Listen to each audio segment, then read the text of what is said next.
Pode ir, Mulheres. Paulo. Pode Pode ir, ir. Paulo. Olá a todos. Olá, doutor Boia. Eu sou Paulo Russo. Estou aqui nesse projeto maravilhoso da Helena, acho que já faz quase um ano.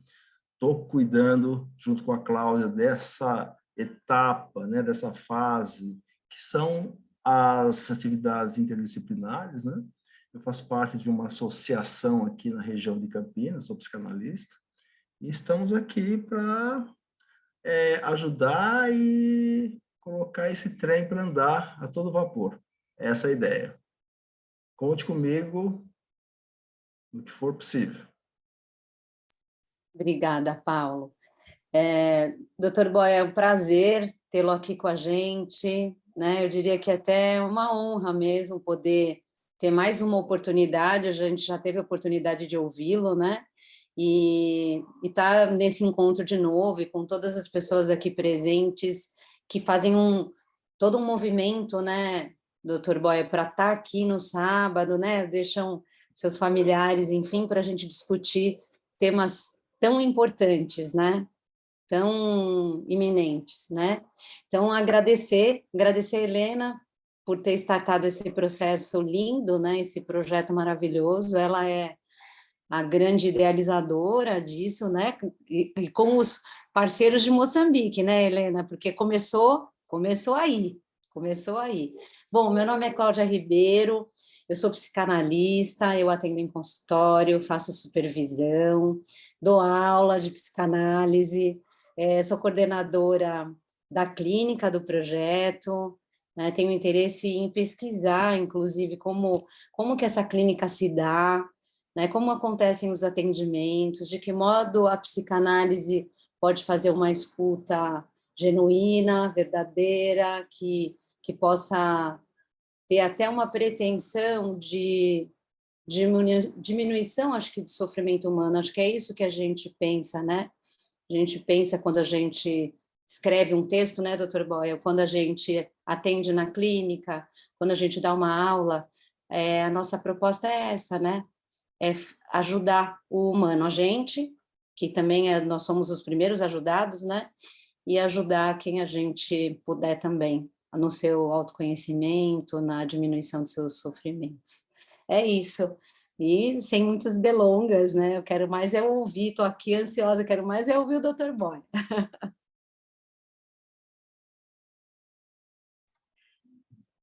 Olha, a gente vai trabalhar um tema que é bem sofrido e delicado, e eu digo com tranquilidade que o trabalho do Dr. Boy é um trabalho não só inédito, único, conheço pouquíssimos pesquisadores que se dedicam a esse tema, e com essa simplicidade, com essa tranquilidade que vocês já conhecem, e quem não conhece vai também se admirar.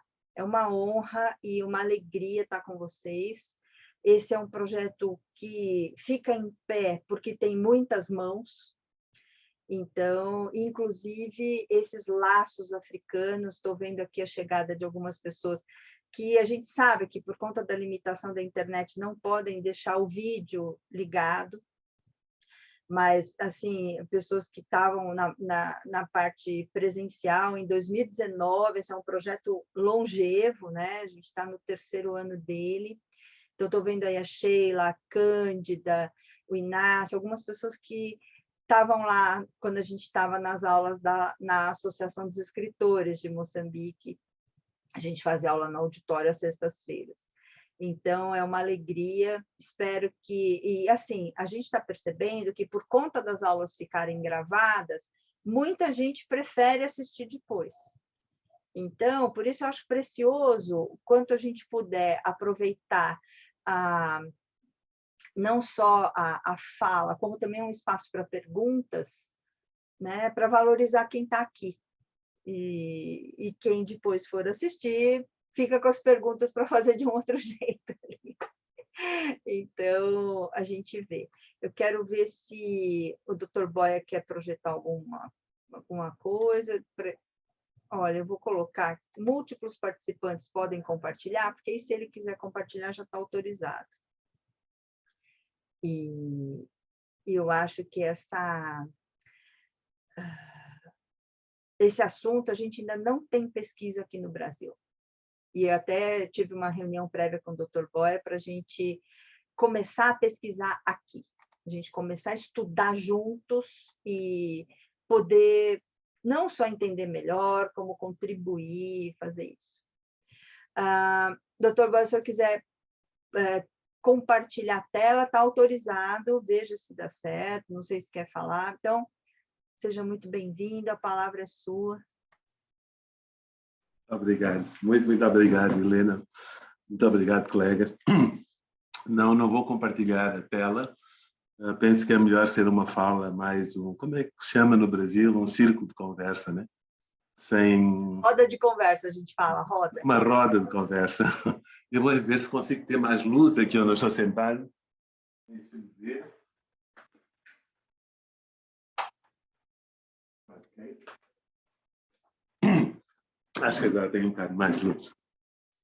Então, não tenho nenhuma pretensão de trazer algo bem preparado, bem elaborado, mas meu único desejo é de compartilhar reflexões, perguntas, mais questões que eu tenho neste momento, né? E refletirmos juntos. Portanto, essa é a minha pretensão. Quando pensava nesta aula, ou nesta sessão de clínica, fui ler as cartas trocadas por Freud e Einstein em 1933, né, sobre este tema tão difícil da guerra. E acho que uma das citações de Freud que registrei é quando ele diz que é sabido que a guerra destrói vidas, avilta o homem, estimula o assassinato, arrasa os patrimónios culturais dos povos e pode significar a destruição da raça humana. Eu penso que ele escrevia isto, né, portanto, entre as duas grandes guerras mundiais, a Primeira e a Segunda Guerra Mundial.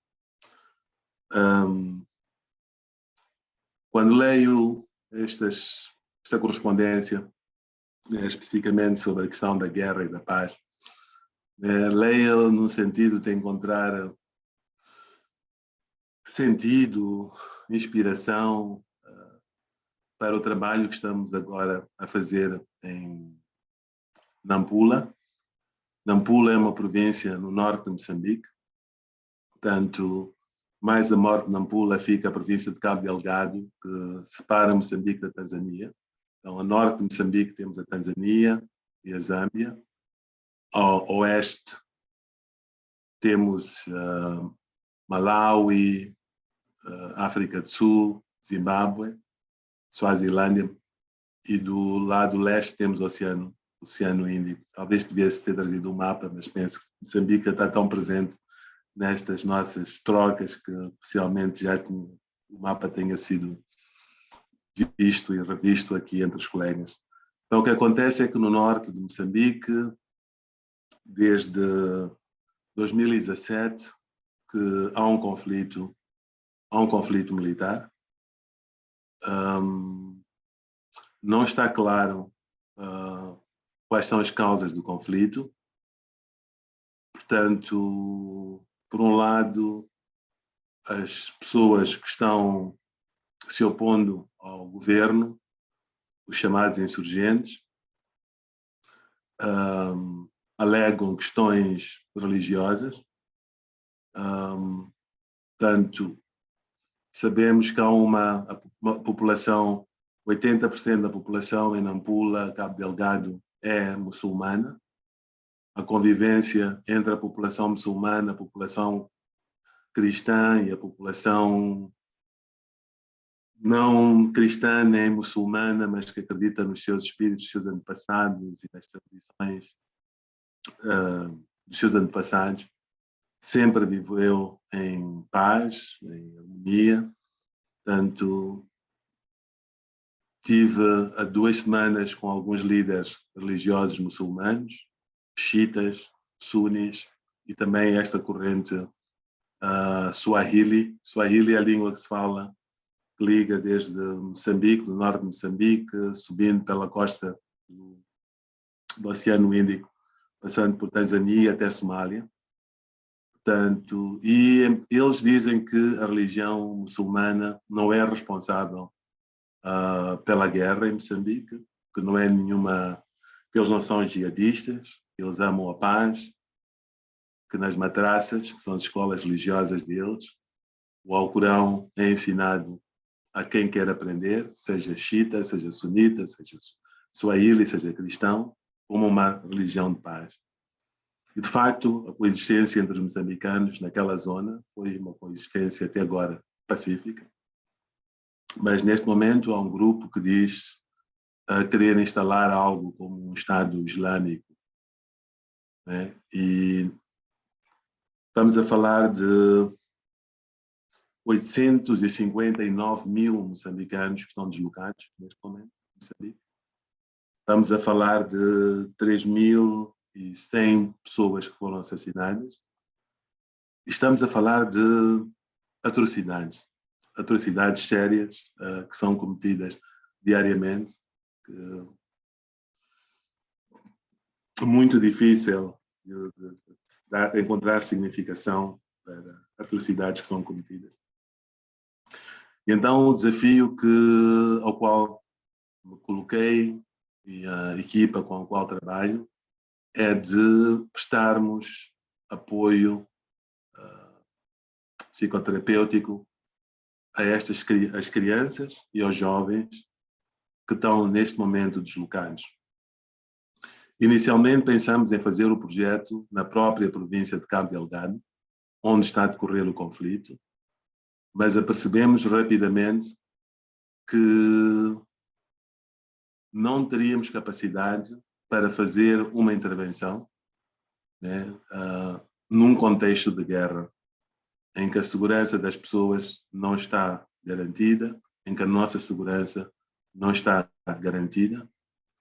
Há uma colega sul-africana, Gillian Straker, ela escreveu um livro traduzido a português, é As Faces da Revolução, The Faces of the Revolution. Já escreveu nos anos 80, 90, e ela atendia a combatentes sul-africanos do Congresso Nacional Africano, e ela dizia ser, às vezes, a psicanálise ser desafiada para entender que só haverá uma única possibilidade de ouvir a pessoa, em que a única sessão, só vai ter lugar uma sessão, só vai ter lugar uma escuta, e considerar isso como o princípio e o fim de um processo, porque a pessoa não vai ficar numa situação de guerra, colocando a sua vida em risco, porque tem mais uma sessão agendada com o terapeuta.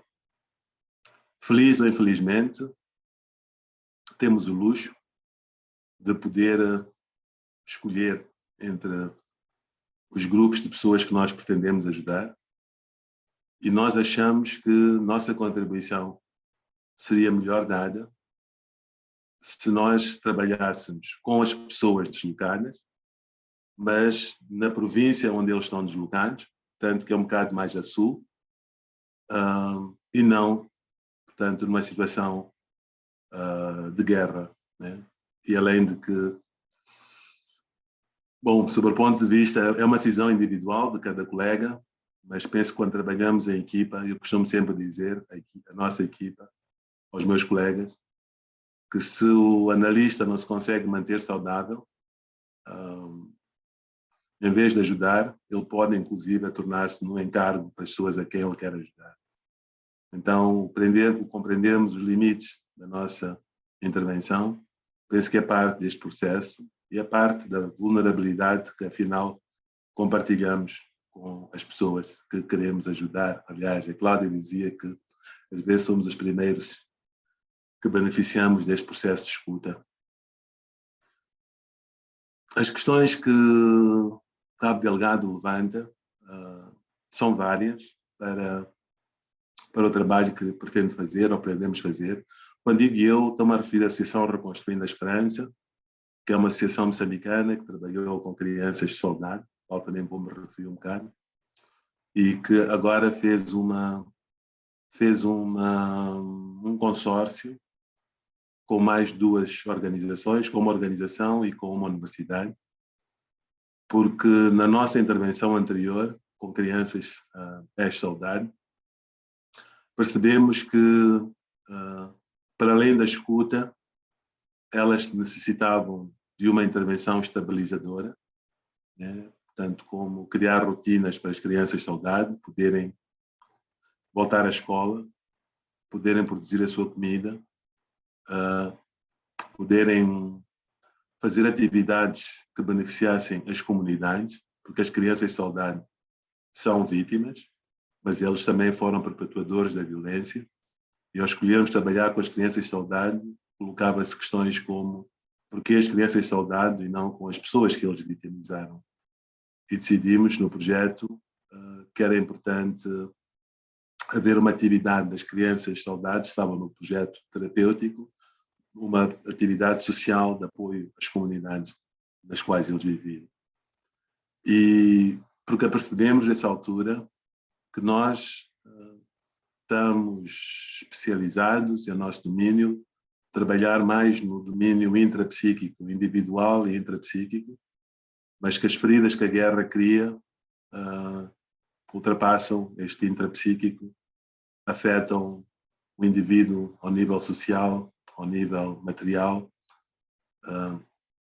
afetam a comunidade e afetam a família, afetam a comunidade, também ao nível psíquico, social e material, e que uma intervenção focalizada apenas no intrapsíquico é necessária,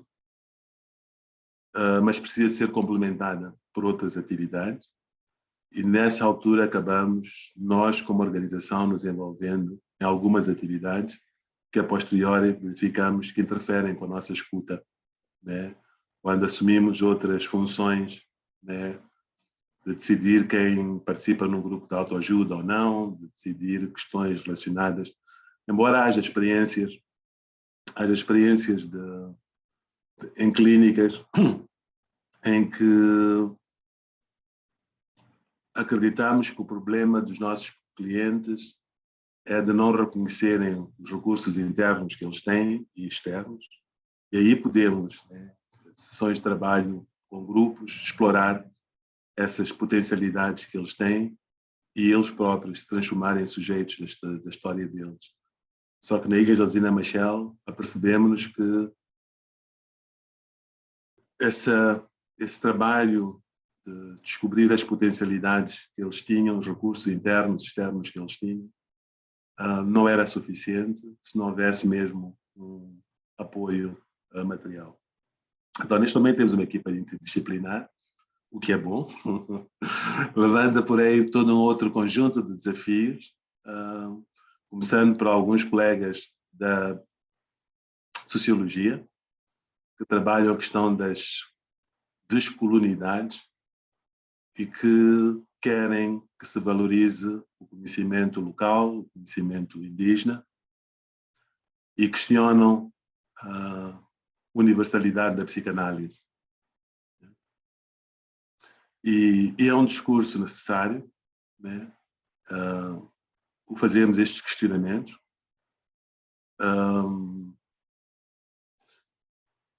Embora não seja sempre fácil. Portanto, o nosso trabalho como analistas, como moçambicanos, quando, por exemplo, no projeto com as crianças ex-saudade,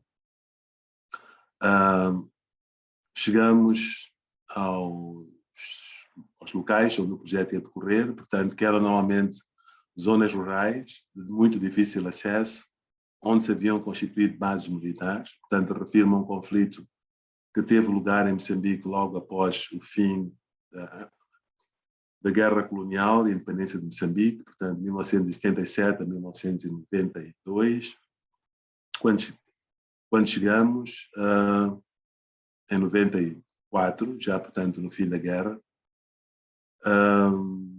as pessoas não sabiam o que é psicanálise, não sabiam o que é psicólogo, as pessoas não falavam as línguas portuguesa, inglesa, francesa, na qual nós somos fluentes e na qual nós somos treinados. As pessoas não compartilhavam connosco conceitos culturais como baseados na cultura europeia, como o Édipo, né? Como é que explicamos o Édipo por exemplo, na nossa cultura, na cultura moçambicana. E nessa altura percebemos que, mais do que o termo, nós tínhamos de tentar perceber a função. Lacan hoje, penso que teria sido um bom acréscimo na altura, porque teríamos falado mais da função paterna, da função materna. Penso que aí pomos em causa mais a função do que...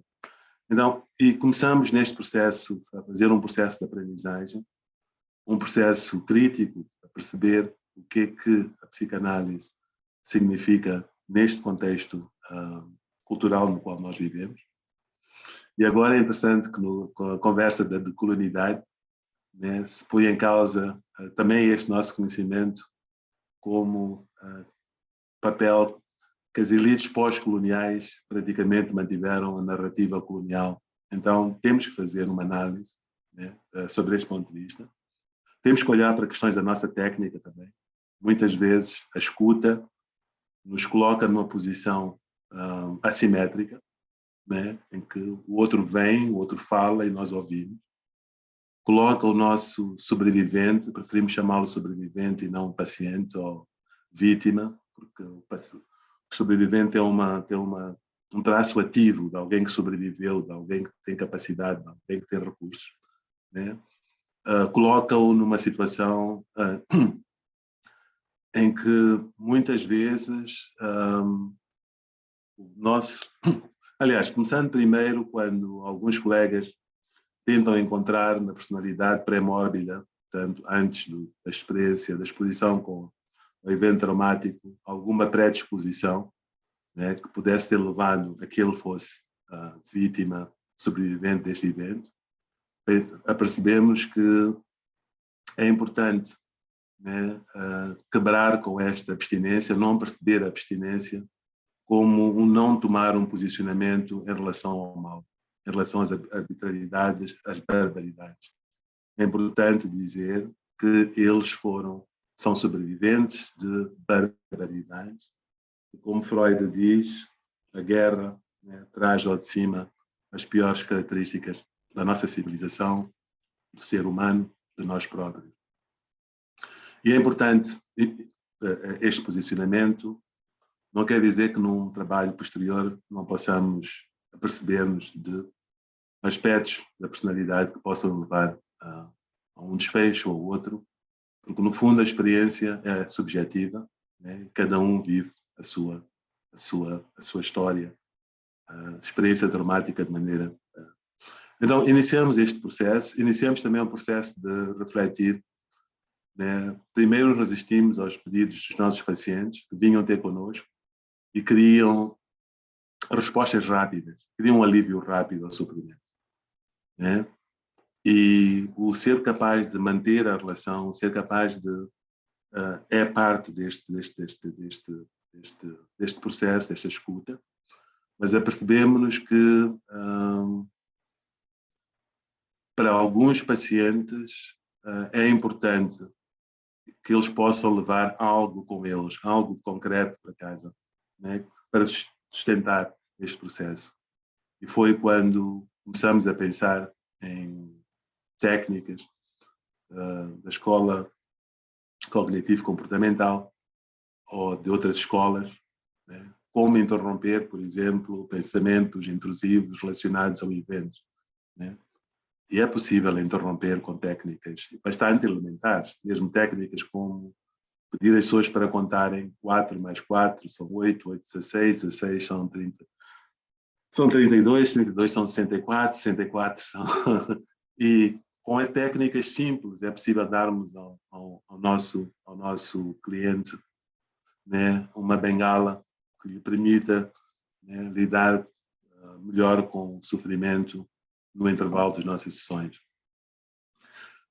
Aprendemos nessa altura também que as pessoas quando vêm ter connosco é porque já fizeram tentativas de cura que não surtiram efeito ou efeito desejado.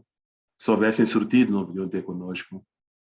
E então, porque as pessoas têm uma teoria sobre a cura, chamemos-la de ingênua, mas que eles têm uma teoria. Portanto, as pessoas quando vêm ter connosco já fizeram pergunta, o que é que aconteceu comigo, portanto, sobre a etiologia, já fizeram pergunta, curativa, como é que eu me posso ajudar. Já fizeram a pergunta em termos de evitar que isto aconteça no futuro, como é que eu posso evitar que isto aconteça no futuro, portanto, preventiva. E acreditamos que em qualquer cultura as pessoas fazem estas perguntas e encontram respostas. E no nosso trabalho com as crianças ex-soldado, elas nos contaram que acreditavam que os seus antepassados, o espírito dos seus antepassados, os protegem, portanto, que há uma teoria de uma harmonia entre os vivos e os mortos, em que este espaço entre os vivos e os mortos é um espaço muito fluido, né? Em que quando o que os vivos fazem, quando eles vivem de acordo com os preceitos dos seus antepassados, que são protegidos pelos seus antepassados, significa que há chuva, os campos ficam verdes, o gado fica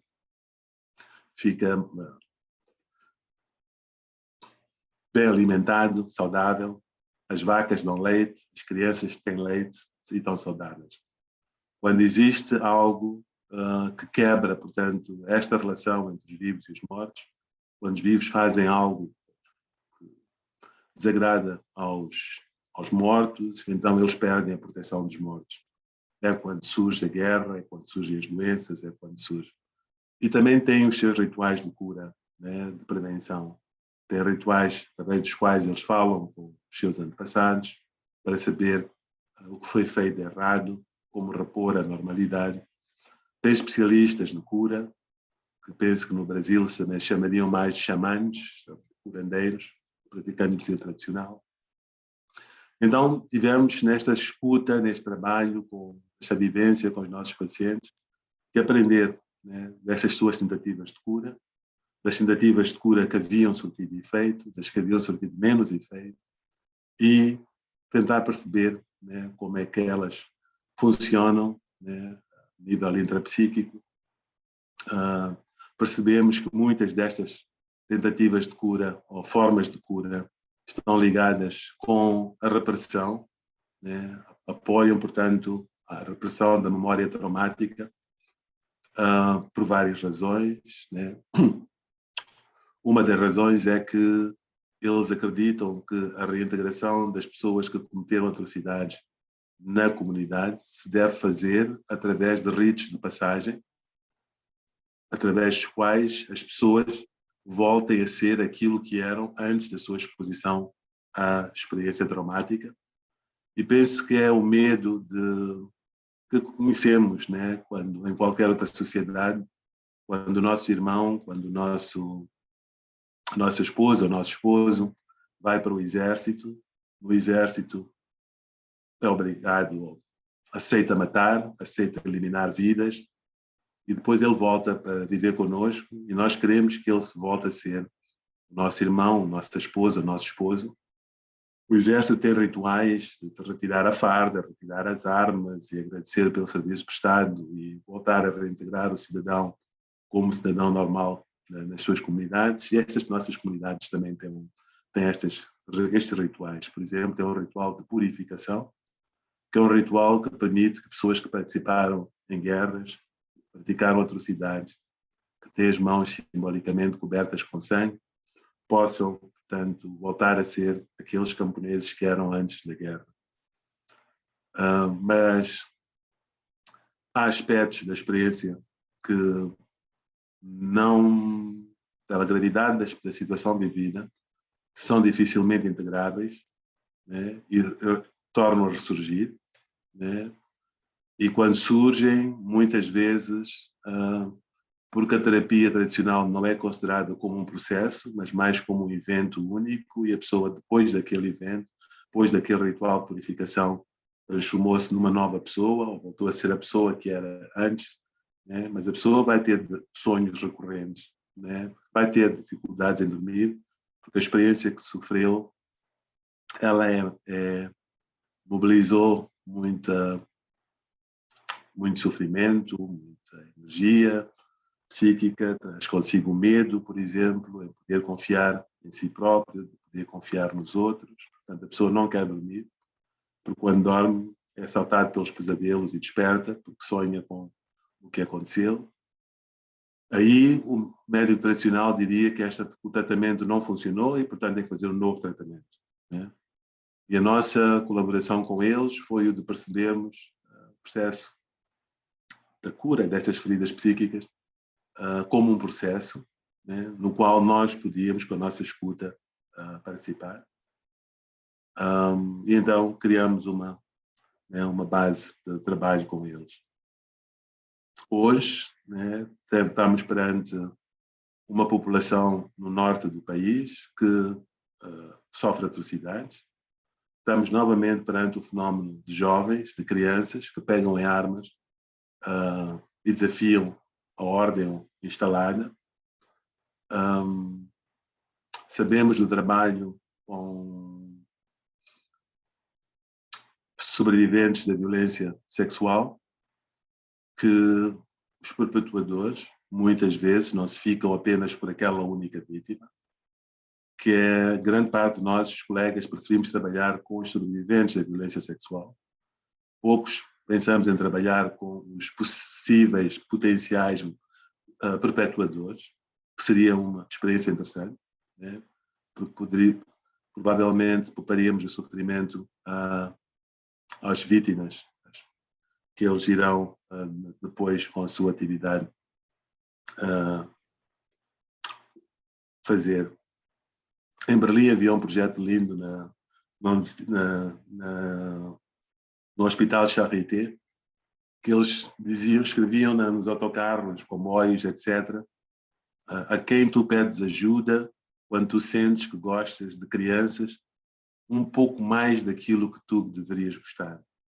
Então, sem tornar isto patológico, mas oferecer àquele indivíduo que possivelmente esteja em risco ou em vias de se tornar perpetuador, pedófilo, de violência contra as crianças, de oferecer uma ajuda e interromper este processo.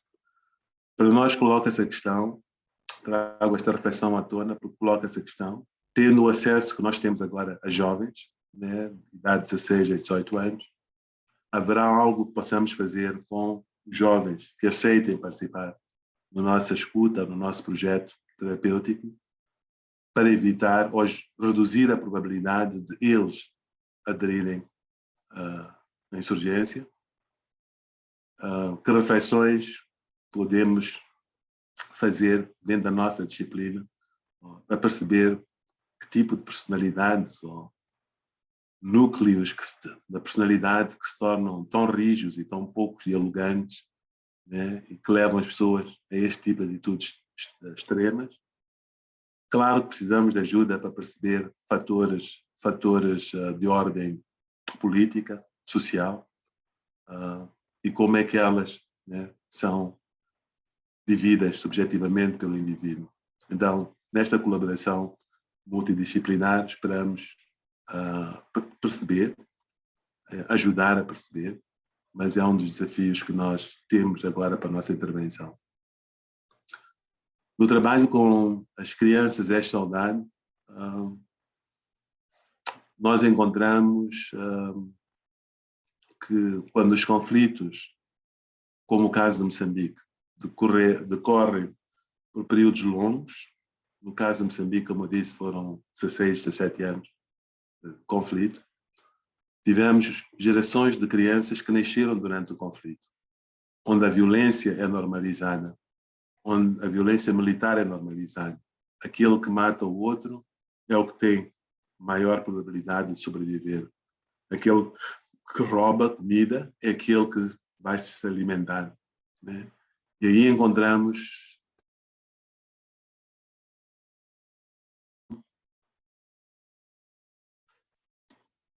a princípio não sabíamos muito bem como lidar com ela, né? Como é que se cria uma outra normalidade, quando esta normalidade não constitui parte da experiência deste ser humano. E construímos esta categoria como categoria de distúrbio de socialização, penso em si que nós chamamos na altura. Encontramos paralelos com jovens que estiveram durante a Segunda Guerra Mundial nos guetos de Varsóvia, que comeram carne humana, que foram submetidos às piores atrocidades, né, para poderem sobreviver, que tiveram experiências depois nos kibbutzes, em Israel, onde fizeram um processo de ressocialização. Encontramos também depoimentos de crianças agora na Palestina, né, onde o conflito também dura já há muito tempo, né, em que também relatos do Vietnã, onde as mães ensinavam as crianças a distinguir o som dos diferentes bombardeiros como condição para sobreviver, né? E é um desafio que se coloca a nossa escuta, né, como trabalhar com este tipo de realidade, né, e a sua significação, a ressignificação. Encontramos distúrbios ao nível da personalidade, né, crianças que tinham problemas no controle da sua agressão, crianças que tinham falta de confiança em si próprias e nos adultos, naqueles que representam autoridade, porque quando temos conflitos, quando temos guerras, significa que os adultos, aqueles que significam autoridade, não conseguem garantir a proteção destas crianças. No caso moçambicano, durante o conflito militar, em que envolveu crianças em saudade entre 77 e 92, tivemos forças da RENAMO, portanto a RENAMO é a Resistência Nacional de Moçambique, que defendia um projeto antissocialista, a FRELIMO, a Frente de Libertação de Moçambique, que lutou pela independência de Moçambique contra o exército português, defendia um projeto mais socialista, um projeto socialista na altura, e era apoiado pelos países da Europa do Leste. Então tivemos uma versão, né, da Guerra Fria em Moçambique, que compunha países do Ocidente com os países do Leste. A RENAMO foi apoiada pela África do Sul, na altura, e por outros países da NATO, evidentemente, que apoiavam a África do Sul, porque não queriam uma África do Sul, uma África Austral ou uma presença soviética ou de países do leste. Então, este foi um conflito altamente destrutivo, principalmente na parte sul de Moçambique. A RENAMO chegava às aldeias, identificava os professores, os membros do Partido FRELIMO, né, e colocava-os de lado e dizia que eles é que eram os comunistas, eles é que eram a desgraça do país e, por conseguinte, que deviam ser mortos. E devia estatuir um exemplo para que ninguém quisesse ser socialista. E não juntavam só os adultos, mas juntavam também as suas famílias, alegando querer erradicar o mal, né? E são casos, vários casos de crianças que pertenciam a estas famílias, que os soldados da RENAMO perguntavam se eles eram comunistas, e as crianças diziam que nem sabiam o que era o comunismo. Então diziam que eles tinham uma forma de provar que eram comunistas, que era juntarem-se aos fileiros dos rebeldes da RENAMO, e a primeira prova que deviam dar era ali, publicamente, perante os membros da sua aldeia, que deveriam matar, por exemplo, o seu pai, porque o seu pai era comunista, né? E o impacto psíquico, destrutivo desta prática, né, em que o filho não sonha em matar o pai, mas o filho mata literalmente o pai, né? O pai roga ao filho que o filho o mate, porque o pai sabe que vai ser morto de uma maneira ou de outra, já não está em causa se ele vai viver ou se vai sobreviver, ele vai ser morto pelos soldados da RENAMO, porque ele é comunista, colaborador do governo. O que está agora em discussão é se o seu filho, aceitando matar o pai, ficará vivo, né? Não terá a mesma sorte que o pai. E a experiência, né, mostra que a maioria dos pais e das mães, sabendo que vão morrer, querem que seu filho viva ou que seus filhos vivam, né, e rogam aos filhos que os matem, que preferem morrer mortos pelas mãos de seus filhos, se isso significar que os filhos continuarão vivos. E a experiência mostrou depois no trabalho da escuta com os nossos pacientes que, após matar o pai, né, à frente dos vizinhos, né, no lugar possivelmente onde ele brincava, né, no centro da aldeia, após integrar-se nas forças rebeldes, que estes jovens nunca mais pensavam em fugir, porque para fugir é importante que no nosso imaginário exista um sítio seguro para o qual nós queremos fugir. Ao obrigar a criança a cometer atrocidades na sua aldeia, frente aos seus vizinhos, eliminava-se, né, a possibilidade deste regresso a memórias pré-traumáticas, pré-mórbidas, em que, né, ele vivia em comunidade, protegido pelos seus pais, pelos seus vizinhos. E parte do trabalho terapêutico era exatamente restabelecer esta ligação, que passava também pelo facto de reconhecermos que estas crianças são vítimas, mas foram perpetuadores. E no momento em que reconhecemos esta agência em que eles foram perpetuadores, este momento ativo em que eles foram perpetuadores, e reconhecemos também que eles tiveram a possibilidade de negar, né? E eles aceitaram cometer violência para sobreviver, é que eles assumem parte desta continuidade, né, na sua biografia, e o sentimento de que o futuro pode ser diferente do que foi o passado, dependendo isto deles, dos recursos que eles criarem neles próprios. Tivemos também crianças que foram utilizadas pelo governo, né? O governo chegou a escolas secundárias, chegou a lugares públicos, paragens para os autocarros, para os serviços de autocarros públicos, igrejas, e de uma maneira aleatória pegou em jovens e forçou os jovens a entrarem para o exército. Isso principalmente na última fase do conflito, quando menos pessoas queriam aderir ao exército, ao chamado serviço militar obrigatório. Então as crianças que nós trabalhávamos tinham problemas sérios em confiar em si próprias, em confiar em adultos, em ter uma projeção positiva em relação ao futuro, né? Muitos consideravam, portanto, esta ideia de um não futuro.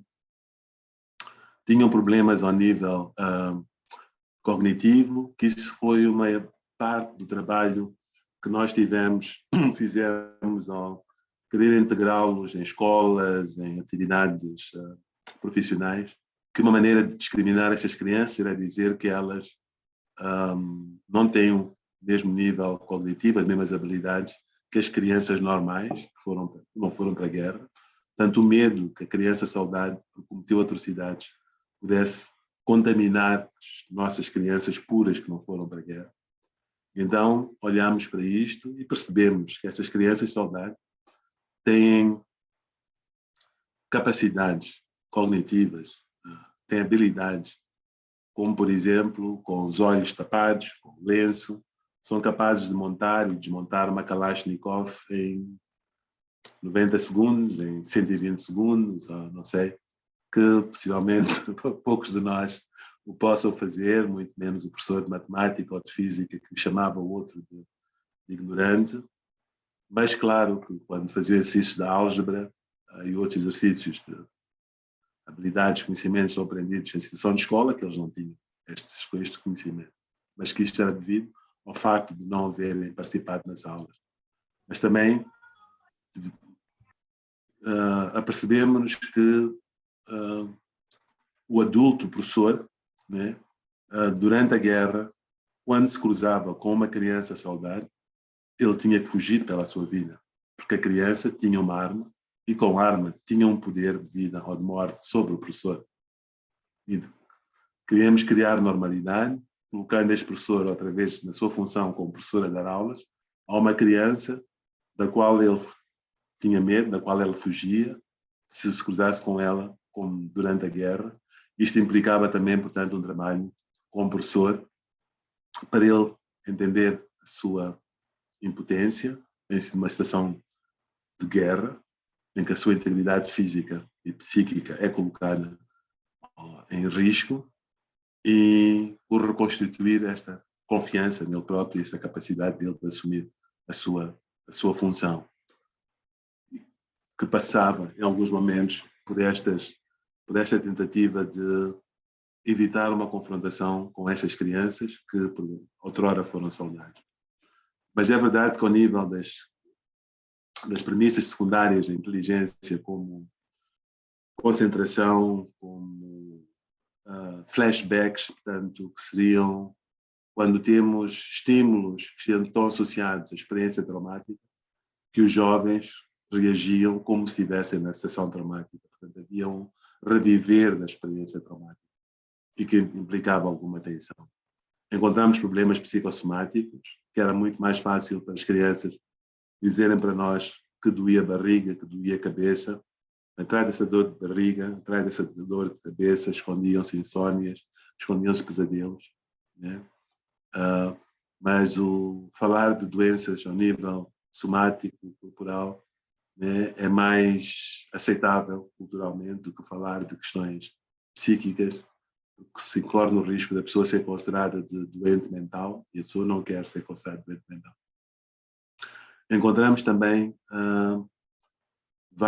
uma categoria que chamamos de uma categoria cultural, não sei como chamaríamos hoje, em que eram estes sintomas que as crianças apresentavam, ou mais síndromes, ou o que quisermos chamar, a criança que diz que a sua principal dificuldade é que quando tenta entrar em contato com os seus antepassados, os antepassados não reagem, os antepassados cortaram contato com ele.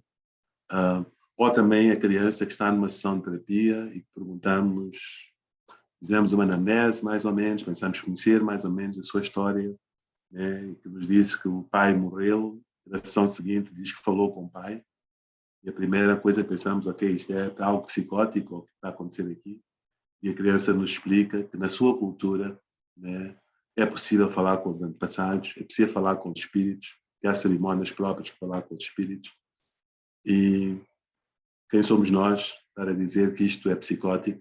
E aí temos que ressignificar, mas neste processo não fomos ao ponto de ser capazes de criar novas definições, mas percebemos apenas como uma função, né, que teríamos que investigar mais, talvez não torná-la patológica, e aí criamos esta categoria de problemas culturais que importava perceber melhor. Hoje, com as crianças que estão envolvidas pelo conflito, no conflito, como perpetuadores, como sobreviventes do conflito, os relatos é de uma guerra, portanto, que começou em 97, portanto, encontramos ainda menos distúrbios ao nível desta socialização, encontramos mais distúrbios ao nível de elaboração traumática da experiência, portanto, já algumas recém-chegadas ainda têm alguns sintomas que mostram uma reação aguda, mas muitos deles é mais já um processo traumático a ter lugar e que importa apoiar. Percebemos que não podemos considerar criança deslocada, como é o termo utilizado, como uma classe clínica. Isto não é clínico. Isto apenas significa que saiu de um lugar A para um lugar B. Então temos que perceber o que é que significa com que categorias e queremos trabalhar. Preferimos de momento falar de crianças em movimento, né? Mas isto também ainda não é clínico, né?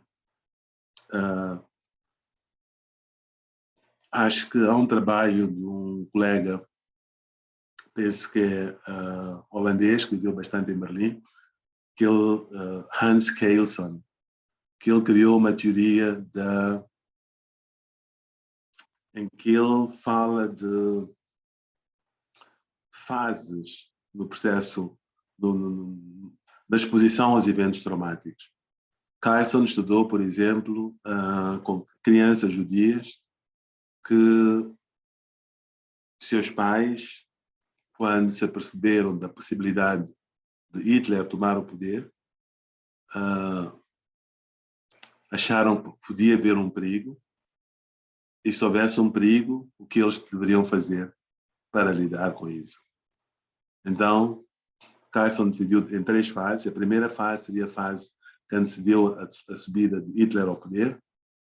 Estes pais foram à busca de outras famílias que tinham outras famílias cristãs, eles sendo judeus, pediram a estas famílias cristãs que, em caso de necessidade, protegessem os seus filhos, tomassem conta deles, lhes dessem nomes cristãos, os apresentassem aos padres, à comunidade, como se os familiares viviam em outro sítio, para, em caso de necessidade, poderem esconder as crianças, tanto nas suas casas, nas suas comunidades. Quando a guerra começa, quando Hitler sobe ao poder, né, começa, portanto, este controle nazi sobre a sociedade, começa depois, posteriormente, a guerra. Estas crianças foram entregues a estas famílias cristãs, viveram protegidas por elas, passaram por cristãos, portanto, não sofrem, né, uma exposição gravosa a aspectos traumáticos. No fim da guerra, estas crianças, muitas delas, reencontraram-se com os seus pais, porque os seus pais haviam tomado providências para se protegerem, para terem outras identidades durante a guerra nazi. Então, o que Carlson nos diz é que, se olharmos para o processo traumático, né, como sequências, ele fala do trauma sequencial, em que a pessoa mobiliza recursos externos e externos para se proteger, né, que a pessoa não se, o nível de traumatização ou o impacto, né, patológico na pessoa será bastante reduzido. Pessoas, pelo contrário, que não se prepararam para a tomada de Hitler ao poder, que foram para os campos de concentração, que quando saíram dos campos de concentração, seus familiares tinham sido mortos e as famílias destruídas, pertencem ao grupo. Queremos olhar para o conflito em Moçambique pensando em como criar, por exemplo, sequências, né? Como perceber o trauma como algo dialético, né? Em que Freud falava desta membrana, né? E desta protetora que é quebrada, mas olhar, portanto, por uma relação dialética entre os efeitos ameaçadores da situação, mas, por outro lado, os recursos, a mobilização de recursos internos e externos da pessoa. Então, e tentar, ao fazer isto, perceber quais são, dentro destas pessoas que foram movimentadas, destas crianças, quais estão em maior risco de desenvolverem distúrbios, de cronificarem distúrbios e, possivelmente, focalizarmos a nossa atenção nelas. Porque, como disse, nós estamos a falar, neste momento, de uma equipa com 3 pessoas, possivelmente, que poderá crescer para 6, mas estamos a falar de, repito, 859 mil deslocados, possivelmente mais de 60% de crianças e adolescentes. Como é que se faz intervenções desta natureza? Há uma discussão também de utilizar a psicologia do desenvolvimento, né? Hoje é chamada espaços amigos da criança, que é um bocado esta corrente que vem, né, dos países nórdicos, europeus, de fazer intervenções para reforçar a normalidade na relação com os pais, com filhos,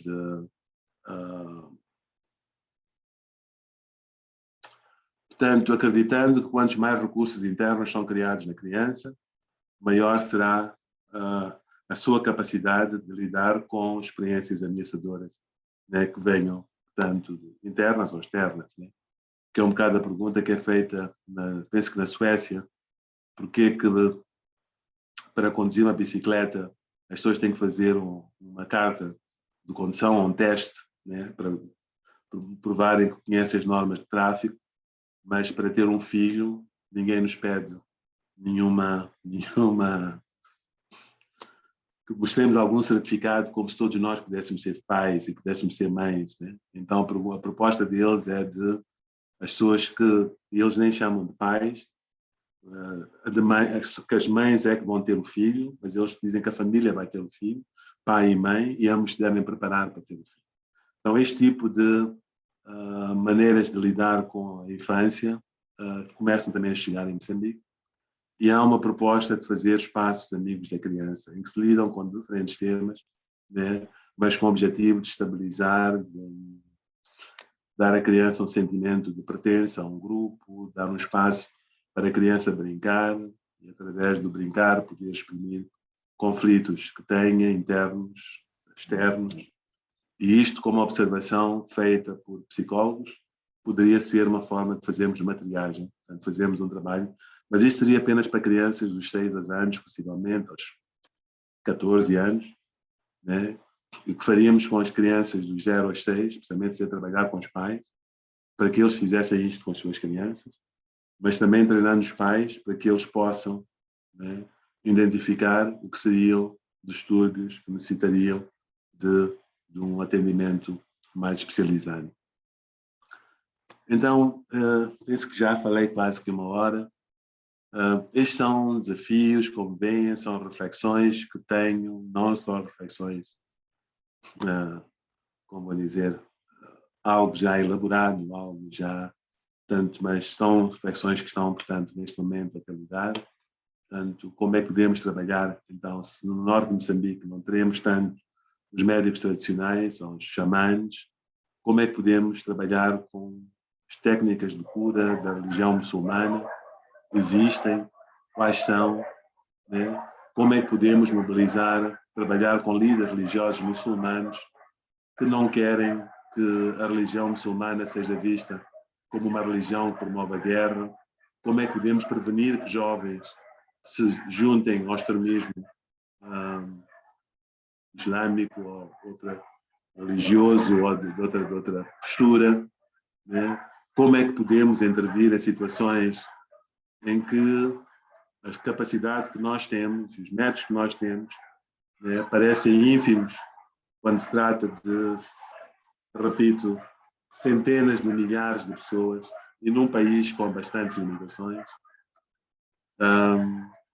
O que é que podemos aprender do passado, referindo um bocado da nossa experiência, mas é para este debate, é neste momento que vos convido a participar, é o que posso compartilhar convosco. Muito obrigado. Muito obrigada, Dr. Boia. Sempre a sua fala me deixa perplexa. Eu fico, a cada frase me abre assim muitos questionamentos, eu vejo o tamanho da necessidade da gente se debruçar sobre esse assunto teoricamente.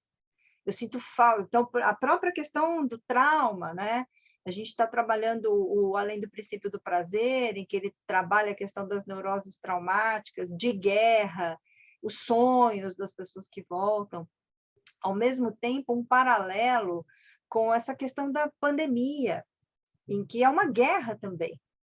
Claro, sem qualquer grande comparação. E eu estou com esse livro aqui, que se chama Psicanálise, não sei se dá para ver. A Psicanálise a la hora de la guerra. E é um livro inteiro que trata sobre essa relação, porém, só tem uma referência à África, que é a Argélia. O resto é tudo nazismo, Europa e tudo mais. Então, essa angústia que a gente acaba vivenciando diante de tamanho rombo, porque essas situações que o senhor traz, que você traz, de o filho que tem que matar o pai, o irmão, e com esse retorno, esses rituais, é muita coisa muito diferente do nosso cotidiano conhecido aqui do Brasil. Não que não tenha isso, talvez tenha, mas a gente não tem a referência para enganchar e começar a pôr o pensamento em movimento, né?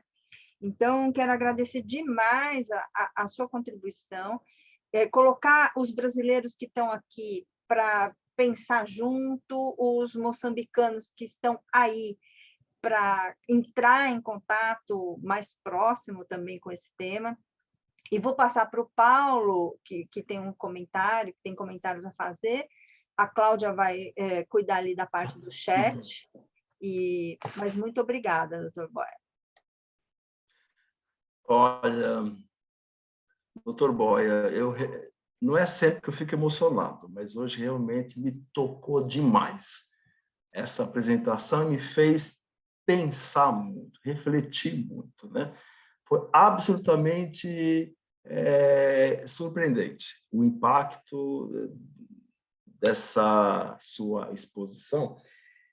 E eu fui assim, meu imaginário foi trazendo coisas, né? Eu comecei a pensar na normalização do mal, né? Na subjetivação do mal nesses ambientes com esse tipo de trauma. eu comecei a pensar no papel da psicanálise, né? Como manejar a clínica, a transferência, é uma outra coisa, nós estamos falando de uma função quase de... A palavra que me veio, olha só, salvamento, salvação do sofrimento, né?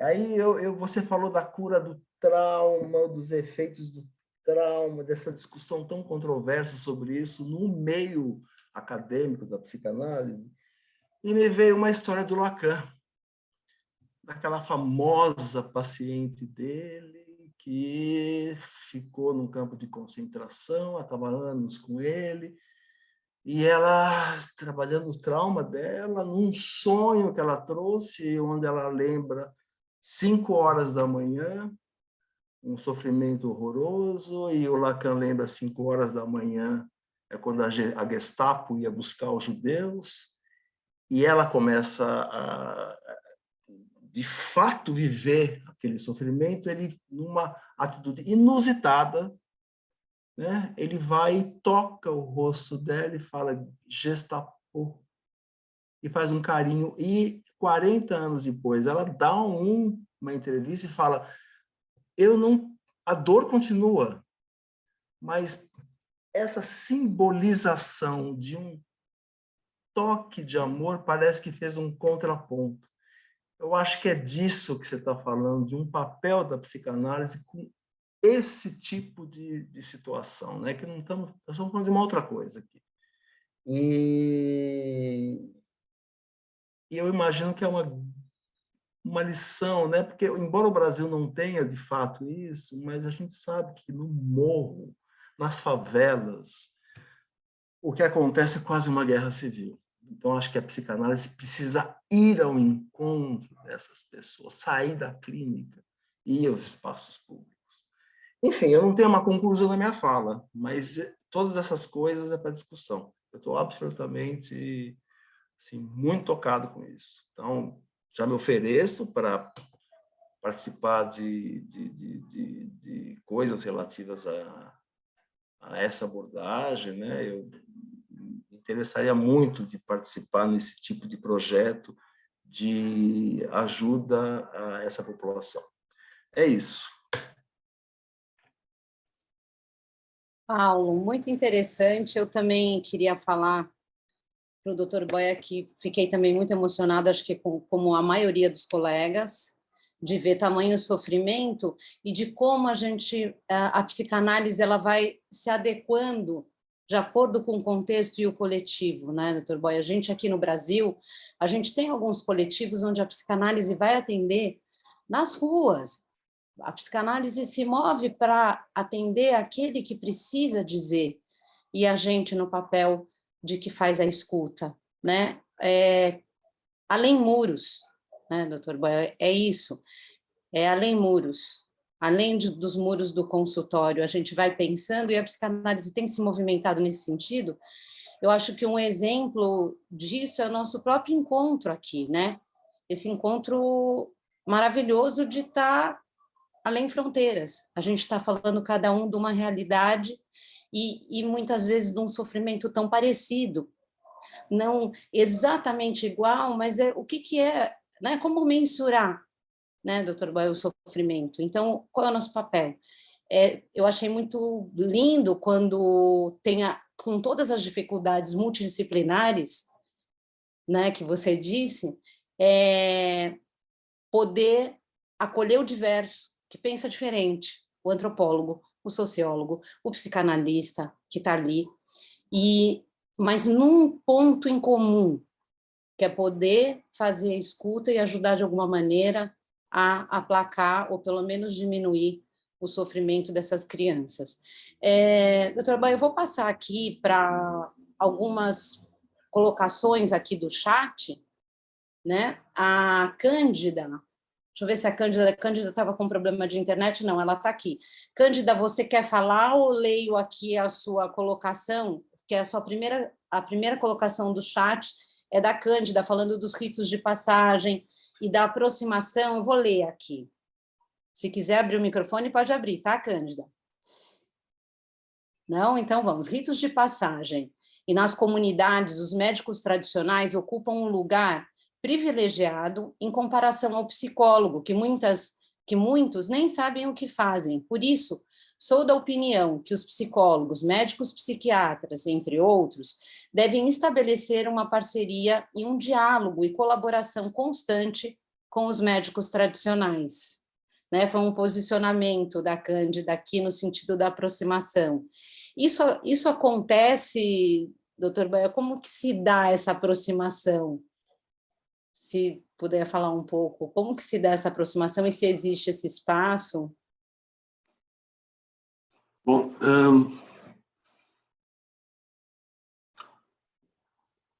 antes da nossa chegada ao... Aliás,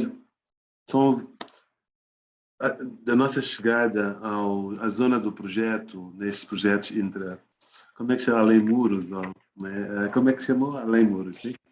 Cláudio, já houve um contacto entre as civilizações, chamemos de indígenas, e a civilização ocidental. E ela deu-se pela via da colonização. E muitas vezes, quando nós chegamos a uma comunidade, falando português, com a nossa disciplina, a primeira associação que as pessoas fazem, e muitas vezes também por conta da maneira como nós nos apresentamos, é que nós queremos ocupar a cadeira que foi deixada vazia pelo senhor doutor português, que foi médico naquela comunidade. Inclusive, é um trabalho psicanalítico escrito sobre o tótem e tabu, né, para provar que os negros são primitivos, são como os psicóticos, são como as crianças, etc. Portanto, houve um primeiro contato com a cultura ocidental, houve um contato com uma psicanálise, mas era uma psicanálise que queria justificar a dominação colonial, imperialista. E nós, muitas vezes, pretendemos que, pelo facto de sermos pretos, se for o caso, também temos moçambicanos brancos, mistos, né? Mas acreditamos que eles nos considerarão como parte desta comunidade. Não é verdade. Quando eu chego na comunidade, me apresento como Paulo, como João, como etc., muitas vezes ainda com o título doutor, a primeira memória que eu evoco nas imaginárias das pessoas é da ligação que tiveram com o doutor colonial português. E mais ainda, sobre este curso das colonialidades, né, o nosso papel também como elites, que nós estudamos em universidades ocidentais, em que muitas vezes foi o conhecimento ocidental que nós aprendemos, pretendendo algo universal, outro não, e muitos de nós trazemos às vezes este olhar, né, de cima para baixo em relação a estas comunidades, como se houvesse um paradigma único de desenvolvimento, que é o paradigma que a Europa seguiu, um paradigma muitas vezes positivista. Exemplo mais difícil ou mais recente é quando os nossos colegas médicos e toda uma imprensa acusou os médicos tradicionais de serem os propagadores do HIV-Sida, do vírus, porque eles faziam vacinas às pessoas e utilizavam materiais não desinfetantes. E isto, em vez de criar diálogo, isto criou mais barreiras entre nós, entre as nossas disciplinas. Então, somos vistos já com muita suspeição. Mais ainda, muitas vezes nos nossos projetos, e era prática uma dimensão de classe, né, da nossa profissão, da nossa teoria, é que acabamos trabalhando com pacientes, muitas vezes, em cidades, pessoas da classe média que podem pagar. E quando fazemos psicanálise em extensão, é mesmo sairmos das cidades para os arredores, onde vivem pessoas mais pobres, né? E eles acham, e que também é o caso, que nós não nos vamos fixar lá. Nós vamos numa missão e vamos voltar. Ora, o médico tradicional está muito ciente do seu poder, sabe que o seu poder depende da confiança que as pessoas têm na comunidade dele, né? Muitas vezes é um conhecimento que é herdado de pai para filho, de avô, etc. E que ele não quer pôr em causa num trabalho, numa relação de curta duração com um analista.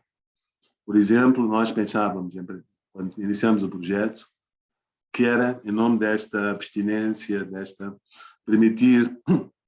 permitir-nos, né, pegando a metáfora de sermos uma parede branca em que o paciente pode, na relação connosco, projetar os seus conflitos, achávamos que não devíamos dormir nas comunidades onde trabalhamos, mas devíamos dormir em outras comunidades, para que as pessoas não ficassem a contar quantos cigarros o analista fumou, quantas cervejas bebeu ou não bebeu, com quem falou ou não falou, etc.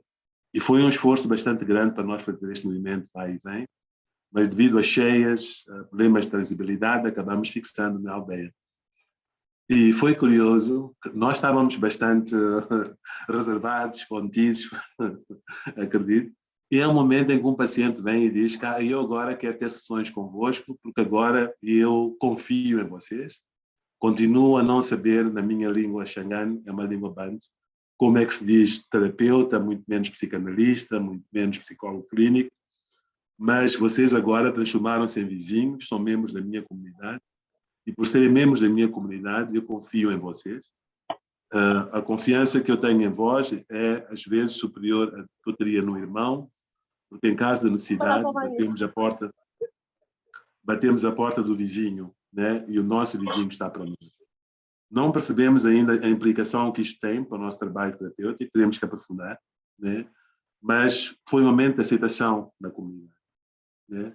E não quando fazíamos este movimento de vai e vem, né? Portanto, também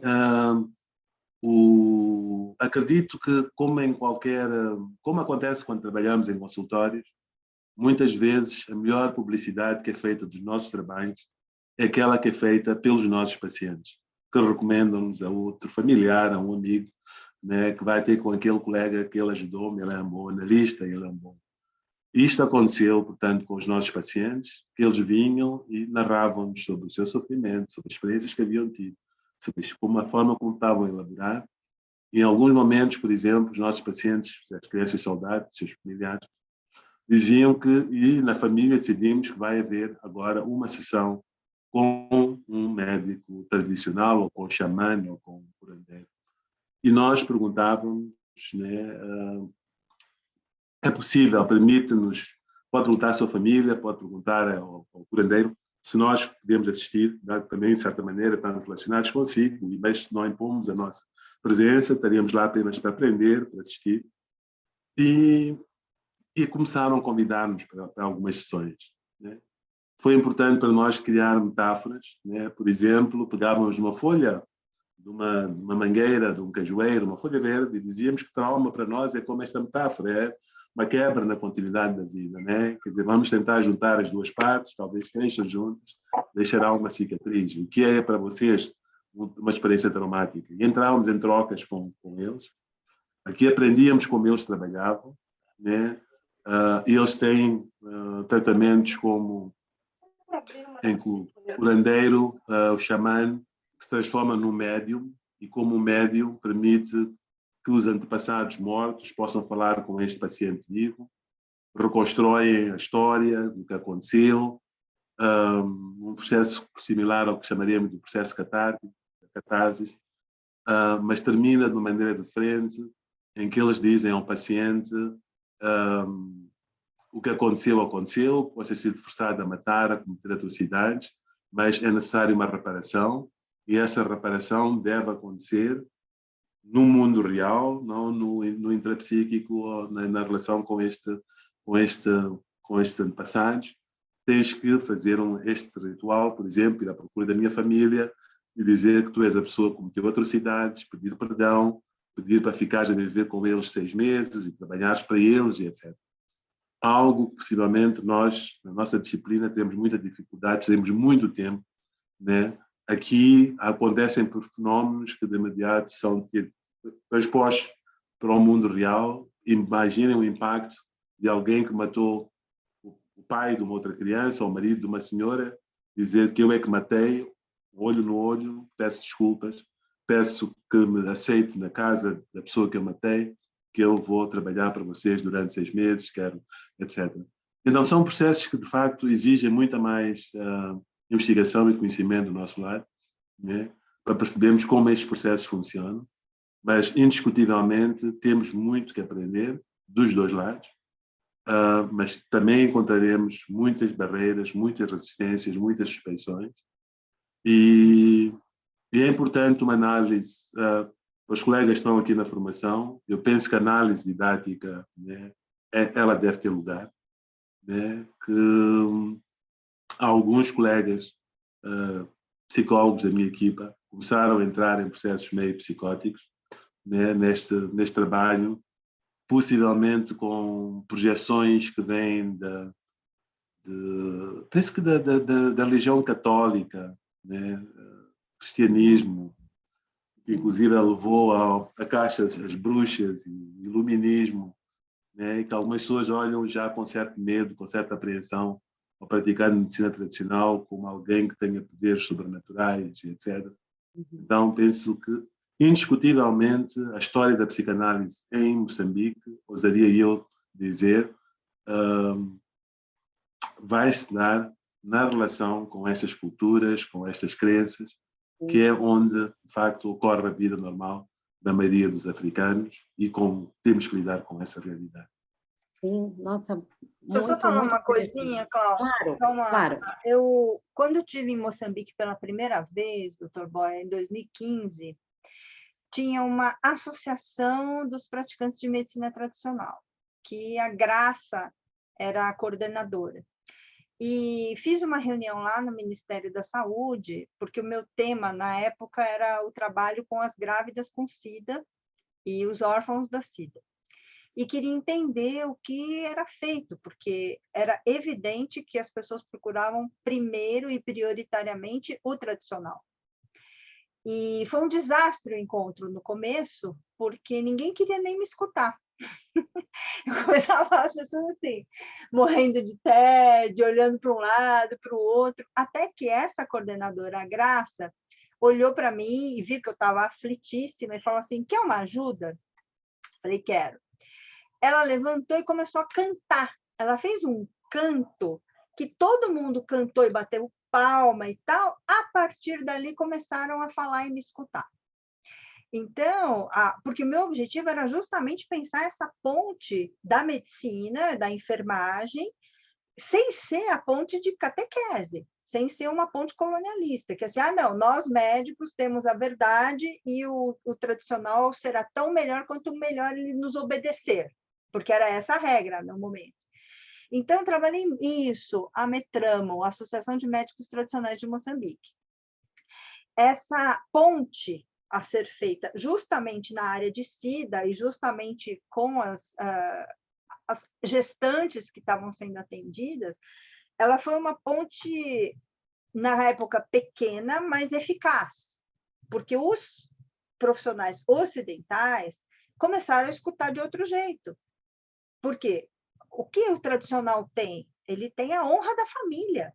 Se ele fracassa, se a família fracassa, ele fracassou. Então, enfim, acho que tem todo um movimento a ser construído e que lá atrás teve esse primeiro movimento, ou seja, é um movimento possível, e a psicanálise não vai escapar de ficar articulada, integrada com esses saberes. Agora, eu penso assim, essa criança, o Timóteo colocou aí um caso que ele vai atender, acho que a Cláudia vai puxar no chat,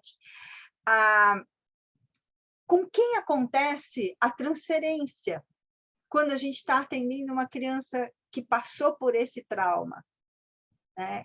A gente está na escuta, a gente tem uma possibilidade, talvez, de intervenção, mas eu acho que essa situação é tão paradigmática que faz a gente rever os conceitos psicanalíticos que parecem tão sedimentados. O conceito de transferência, a própria ideia de tratamento e cura. O que eu vou tratar? Claro, como sempre, o que o paciente trouxer. Agora, um trauma desse nível, que envolve morte, que envolve arma, porque perde a metáfora. É uma perda de metáfora, não é assim o assassinato do pai mítico. Não, vai lá e aponta uma arma e mata, e é pedido do próprio pai.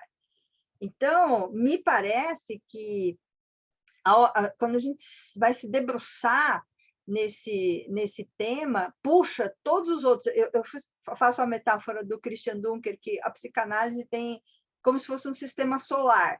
A gente pensa num tema, todos os outros vêm junto, né? Então, esse tema da atenção à criança soldado, à ex-criança soldado, que é um jovem, e até perguntaram também da vida adulta, mas eu penso que esse desafio, como a gente tem um projeto de constituição do campo psicanalítico em Moçambique, né, de apoio, de articulações, talvez seja a hora da gente pensar em chamar a associação, talvez seja a hora da gente também ter um movimento proativo de escuta, de inclusão e tal. Era isso que eu queria comentar. Nossa, perfeito, Helena. Doutor Boia, o Timóteo trouxe, eu vou ler, mas se o Timóteo também quiser se manifestar, está aberto, né? O microfone está aberto para vocês. Mas é muito interessante como ele pontuou, então eu vou ler para ver como que o Dr. Boia se coloca aqui nisso. Um fato muito interessante que aconteceu hoje, o Timóteo diz, uma criança que foi levada como criança soldado na província de Inhambane, sul de Moçambique, espero que eu tenha falado certo, vocês me corrijam se não, para fazer parte da guerrilha da Renamo, em Sofala, centro de Moçambique, que a Helena colocou no chat, né? Entrou em contato com a sua família através do Facebook e prometeu vir se encontrar com a família em junho. O fato mais curioso é que a sua família pensava que esta criança que fez contato já não estava em vida. Por quê? Porque ela foi levada com 13 anos de idade em 1978 e só hoje, no dia 9 de abril de 2022, é que entrou em contato com a família. Recebi a chamada da família, que reside na cidade de Maputo, para segunda-feira poder preparar psicologicamente sobre essa notícia. Pretendo começar esse trabalho com a família na segunda-feira.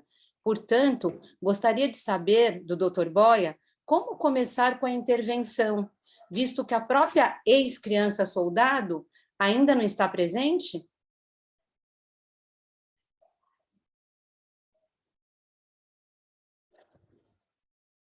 Bela colocação, Timóteo. Cláudia e colegas, quando eu falei da roda, eu gostava de evitar. Eu penso que há muito saber, né, nesta roda, né? Eu penso que era bom compartilharmos o saber, né? Eu não conheço o caso, não tenho. Eu penso que teria uma opinião, mas eu penso que seria bom abrirmos a roda. Pode ser? Tem uma segunda fala do Timóteo, que é: o fato é que ainda não entrei em contato com o ex-criança soldado. A conversa que tive com a família foi uma conversa telefônica. Na segunda-feira que poderei ter o contato do ex-criança soldado. E é por essa razão que estou atento para saber das ferramentas a usar com a família antes de receber o seu membro que desapareceu desde 1978. Mas vamos abrir para escutar. Depois tem uma colocação ali da Amy e uma da Denise, que elas acho que podem falar melhor também. Mas o que vocês pensam, especialmente o pessoal de Moçambique, como é que bate essa questão para vocês que o Timóteo trouxe?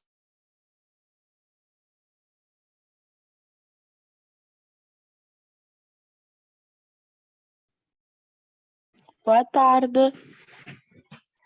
Oi, Cândida, boa tarde. Cândida. Bem, eu tive uma situação similar na minha família, alusivo, mas foi não na Guerra da Libertação, em 78, mas foi recentemente em 94, que depois de muito tempo, uma suposta irmã do meu pai entrou em contato a dizer que havia sobrevivido. Irmã essa que toda a gente já declarava morta. E quando fomos conhecer a Justa Senhora, ela já era muito bem resolvida, tinha sua família, os seus filhos, havia se tornado uma pessoa muito influente dentro da igreja em que ela frequentava. Então foi mais um juntar de famílias, não era necessariamente alguém traumatizada, com sequelas tão sonantes, assim, embora ela conte que depois de ter ido com os homens da Renamo, ela foi violada sexualmente, até que depois de algum tempo entrou nessa missão da igreja, depois melhorou e hoje cuida de seus filhos. Infelizmente ela já é falecida, mas temos contato com os seus filhos. Então vamos com calma em querer prever, em querer definir, não, que nessa saudade já é um homem adulto. E acredito que ele já carrega muita história do que viveu, como sobreviveu, e é uma chance da família conhecer essa pessoa que desapareceu, porque já não é o mesmo rapaz de 13 anos que foi como criança soldado. Possivelmente é um homem já feito, possivelmente já tem as suas famílias. Então, mais do que irmos com escudo, armas e sei lá, para tentar, vamos acreditar no processo. Procurar ouvir, primeiro para saber se não é um alarme falso, porque também há essa coisa. Antes dessa minha tia entrar em questão, já houve muitos outros casos de supostas senhoras que se diziam ser da minha família enquanto não eram, houve confusão dos nomes e etc. Então, procurar saber realmente como é que ele cresceu, quando cresceu, procurar aproximar. Então, não sei, né? Acho engraçado a família estar a recorrer imediatamente a um psicólogo. Não é muito comum, pelo menos não foi comum com a minha família. Nós não recorremos a nenhum psicólogo, simplesmente chamamos a irmã mais velha do meu pai, que conviveu mais com essa senhora e tal, para ver se reconhece alguns traços, fosse buscar fotos muito antigas dela. Então, chegou-se. E foi uma excelente oportunidade porque criamos novos laços familiares. Hoje eu tenho tios e primos de parte dessa tia e está tudo a correr bem. Então vamos com calma, cada caso é um caso. Essa família deve manter a cabeça muito fresca, receber esse novo familiar, procurar conversar, entender como é que a vida dele está atualmente, o que ele faz, se ele precisa de alguma ajuda e criar laços assim. E se ele também aceita ter ajuda psicológica, porque não é só precisar do psicólogo e dizer toma aqui, conversa com o psicólogo. Não. Acho que é uma chance e sabes tão bem. Sabes tão bem, eu olhei a emoção dos meus pais na altura da minha avó, que ainda estava viva, em rever essa filha, que eles achavam que possivelmente já não existisse. Então, muita emoção, muita alegria para a família. É um momento de muito aprendizagem e desejo boa sorte a essa família. Que de fato seja um reencontro memorável. Obrigada. Cândida, achei muito interessante que você começou a falar a suposta irmã. Então, acho que essa ideia, né, de que pode ter, inclusive, impostores se colocando em lugares por conhecer história, etc., é algo que é para se pensar realmente, né? Não é assim, vou fazer um DNA e resolvo. Como você falou, tem os traços, as procuras, os processos. E penso que o Timóteo quer falar, mas essa condição de processo e não de afobação em resolver coisas. É um passo atrás, é um movimento que eu acho que é um movimento bem analítico, mas angustiante, óbvio. Mas eu queria ouvir o Timóteo, ele quer falar.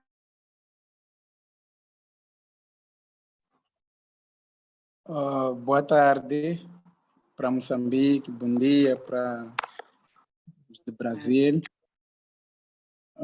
Bom, é que eu, quando conversei com a família, quando recebi a chamada, também tive essa suposição que podia se tratar de um opositor, não é? Mas, aliás, a pessoa que ligou, tal esse familiar que esteve fora de convívio familiar por muito tempo, o fato é que eles eram 3 crianças na casa, isso na altura em 78. Então, a pessoa que foi levada tinha 13 anos. E as pessoas que ficaram lá, as 2 crianças, uma tinha 3, a outra tinha 6 anos. Então, esta criança que tinha 6 anos, hoje já é grande, uma pessoa adulta, deu o nome do pai, não é? Deu o nome do pai ao seu filho. Então, este seu filho é parecido com o pai. Então, colocou uma foto aliás, o seu nome está no Facebook junto às suas fotos. Só que aquela tentativa de procurar a sua origem, essa criança que agora já é um adulto, que está na província de Sofala, entrou no Facebook à procura de familiar, do apelido. Colocou o apelido e apareceu lá fotos, não é? E começou já a vasculhar as fotos, viu que aquela pessoa que estava na foto era parecido com o pai, falecido o pai, não é? Entrou em contato com o dono da conta do Facebook, ligou, disse, sim, eu sou desta família e eu sou tal fulano, sou filho do senhor tal fulano. Disse, como é que és filho do senhor tal fulano? Porque o tal fulano que está a dizer é meu irmão. Então, o jovem disse, não, não é teu irmão, porque meu pai não tem irmãos. Não é? Meu pai só tem uma irmã, ele é mais velho, e tem uma irmã que é mais nova. Ele disse, não, eu sou o mais velho de todos. Eu peço contato do seu pai, porque quero conversar com ele. E quando o jovem forneceu o contato do pai, o senhor que está agora na Beira, em Sofala, ligou para esta família, conversaram, e quando o pai assumiu, disse, sim, eu me lembro, porque tinha 6 anos, mas nós tínhamos um irmão mais velho. Ele foi levado àquele momento de guerra e nós nunca soubemos do paradeiro dele. Então, se ele diz que é meu irmão, de fato, tínhamos um irmão mais velho. Então, é por esta razão que a família certifica que é o irmão, sim, mas como receber ele? Porque lá na província de Inhambane já fizeram cerimônias, já sabiam que esta pessoa já estava desaparecida, não estava entre nós. A questão é como receber esta pessoa. E ele lá já tem família, já tem filho, já tem esposa, né? E pretende vir junto com a família dele lá, que ele construiu, que ele fez lá em Sofala, vir a Maputo para conhecer a família do seu irmão e das suas irmãs. Então, a questão aqui é como receber uma pessoa que já não estava entre nós, e nós já havíamos cortado os laços, porque pensávamos que já estava morta, né? Então, eu acho que não se pretende, aliás, não se trata de um caso de alguém ser postor e tal. É um caso real e a família já confirmou, porque ele disse, quando eu estava a sair, quando me levaram de casa, deixei lá meu irmão e minha irmã. A minha irmã era mais nova. Minha irmã, pelo menos, vivenciou isso tudo. Os pais não estavam. Então, é uma história real. E este caso, quer dizer, esta chamada eu recebi por aí às 10 horas de hoje, né? E esperei ansiosamente esta aula de hoje, esta atividade, para expor esta questão, para pedir ao Dr. Boia como posso começar, não é, a intervir neste caso, como posso dialogar com esta família, quais são as ferramentas que devo usar, porque estou habituado a receber casos de traumas da infância, de pessoas procurando sobre trauma da infância porque foram abandonadas com a mãe ou com o seu pai, ou porque precisa do seu pai, precisa do carinho da sua mãe. E hoje aparece-me isso. Eu gostaria, aliás, coloquei esta questão para pelo menos partilhar, não é? com uma pessoa mais experiente que já esteve no campo a trabalhar sobre este caso. Eu sou muito pequeno para um caso destes, mas é um desafio e eu tenho certeza que estou numa atividade certa e é daqui que vou acolher ou colher as ferramentas certas para intervir neste caso. Muito obrigado. Dr. Boia quer falar algo? Timóteo, obrigada. Obrigada. Não. Eu só queria dizer que, bom, Timóteo não é de forma nenhuma pequeno. Sinto muita experiência, muita capacidade de colocar-se no lugar do outro, perceber, né, que anualmente é este instrumento que nós temos, né? de perceber a dor que vai no outro, o sentimento de impotência que vai nessa família, por não ter sido capaz de proteger, né, os seus membros, não sei se estão ainda membros vivos da família, não conseguiram proteger a criança, os tabus que se criam, porque há sentimentos de culpa, principalmente nos adultos, se houver adultos envolvidos.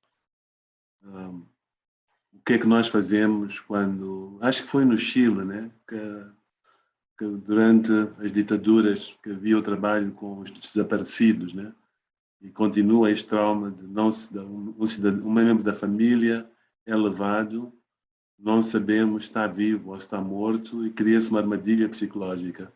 Posso continuar a minha vida assumindo que essa pessoa está morta, mas fica sempre a questão se calhar eu estou a matá-lo na minha imaginação, né, mas ela está viva, ou congelo a minha vida acreditando que essa pessoa voltará ao meu convívio e a pessoa está morta.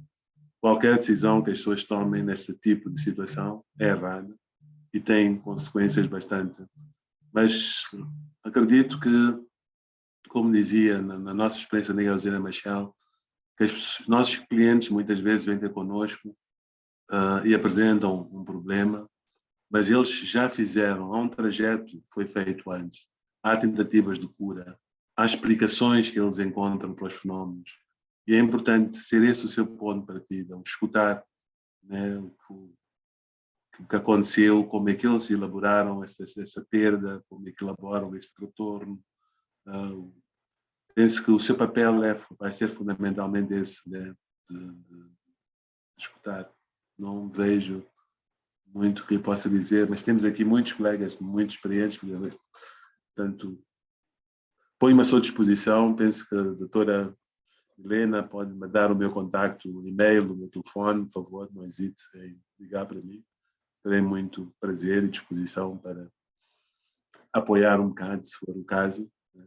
Mas é tudo que eu diria agora. Muito obrigado. E é bastante coisa, né, doutor Boia? Penso que essa... aí, Timóteo, eu concordo com o doutor Boia, não tem nada de pequeno, né? Está sendo convocado para algo novo para você, mas que remete a questões que são as mesmas questões na psicanálise como um todo, seja qual for o tema, que é a questão da simbolização. Quer dizer, permitir que a tua escuta abra um campo psíquico para que essas pessoas consigam simbolizar, sair da concretude do real, digamos assim, e consigam metaforizar, consigam elaborar mesmo no sentido de dar palavras, né? Reconhecer e nomear os sentimentos. Não é pouca coisa, não tem nada de pequeno nisso, mas vai ser um desafio. Respira fundo e vai. E aí depois a gente troca as informações ali com o Dr. Boia e passa os contatos, né? Helena, pode falar, Paulo. eu só queria completar o que a Helena falou, porque é exatamente o que eu penso. É simbolizar algo que ancore alguma coisa que dê conta do trauma, que é o que Lacan fez com aquela paciente do nazismo, né? É simbolizar algo que ancore um contraponto com essa dor tão grande do trauma. É isso que eu queria completar. Me parece que é fundamental isso. E eu me pergunto quantos traumas estão embutidos nessa situação. Porque é uma situação e tem trauma da separação, aqui no Brasil, doutor Boia, a gente faz até um xiste bem maldoso, que é assim, isso daí é que nem enterro de desaparecido, nunca é feito. Quando fala enterro de desaparecido, nesses termos, tem a ver com isso. Então, são vários traumas que estão implicados numa mesma situação, com cada lugar psíquico colocado em xeque. Então, essa ideia da ancoragem, ela é perfeita, e esse é o desafio, porque vem deles. Então, quando você pergunta, né, Timóteo, das ferramentas certas, a ferramenta certa é a escuta qualificada. E também se escutar, porque vai ressoar em você. Então, que tipo de impacto essas situações traumáticas têm para a gente que está escutando?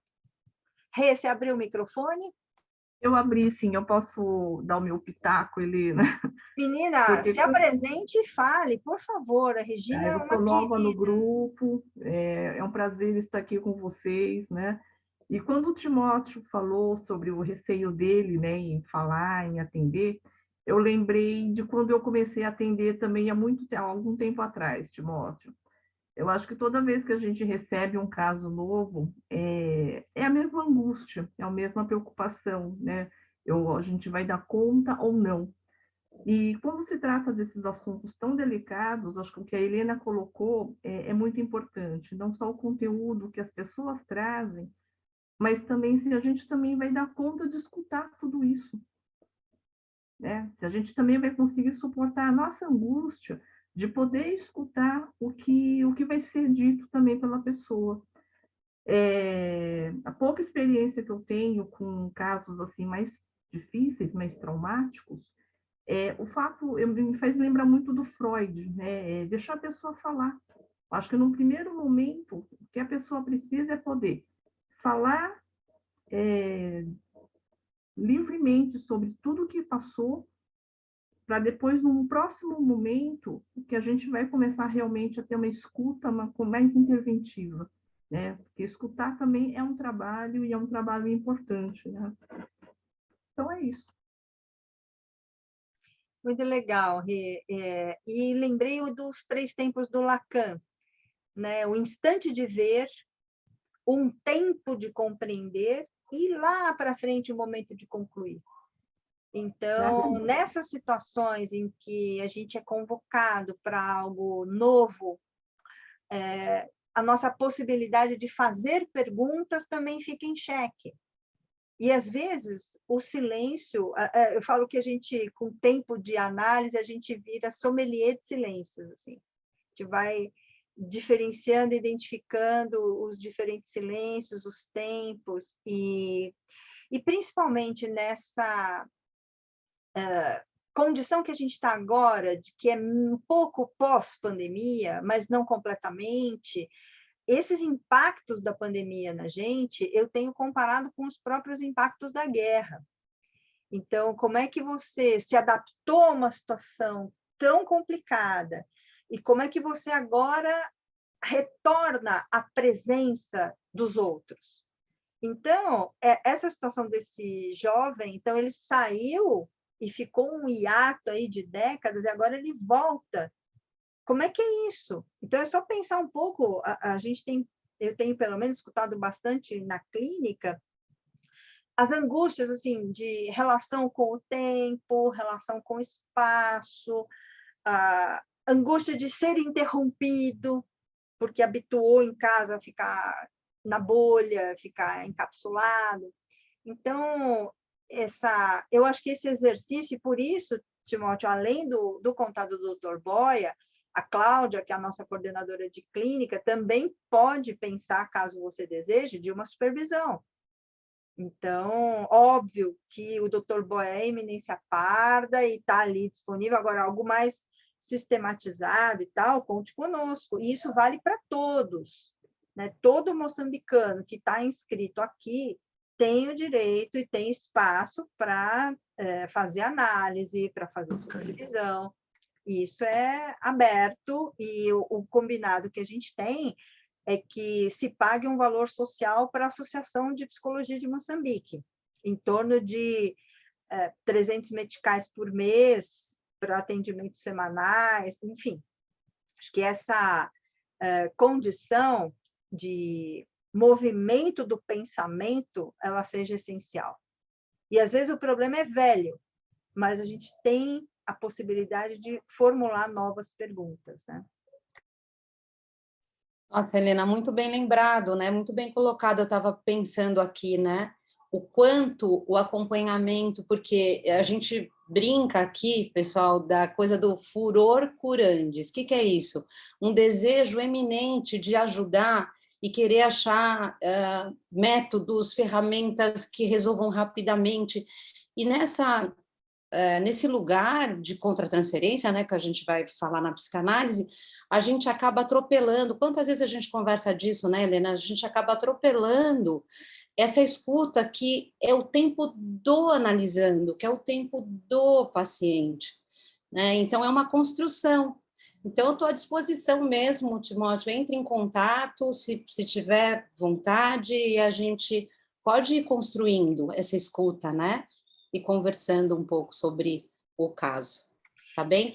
Bom, aqui no chat, Helena, tem inúmeros elogios e comentários para o Dr. Boia, dizendo o quanto as pessoas estão impactadas, reflexivas, que eu acho que esse é um ponto muito interessante, né? Se a gente sair daqui hoje, reflexivo, pensando um pouco a nossa clínica, pensando essa situação que o Dr. Boia trouxe, como isso nos atravessa também no nosso manejo, na nossa escuta.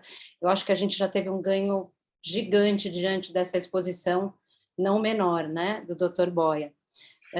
Eu queria A falar... Amy, pode falar, Helena. Não, eu ia falar isso, que a Amy trouxe uma pontuação. Amy, você podia falar? É mais fácil melhor do que a a Amy gente falar. ler. Então, eu atendo, né, no ambulatório para travestis transexuais CRT e tenho percebido assim que a terapia verbal ela chega num limite, né? E aí o diretor do ambulatório trans, que é o Ricardo Martins, ele fez uma formação nesse recurso de MDR. Né? Ricardo é psicanalista, doutorado pela USP, né? Aí então eu falei, nossa, né, é uma coisa séria, né? É um recurso que existe já desde os anos 80, utilizado em traumas de veteranos de guerra. E o que me chama muito a atenção nesse processo, nessa técnica?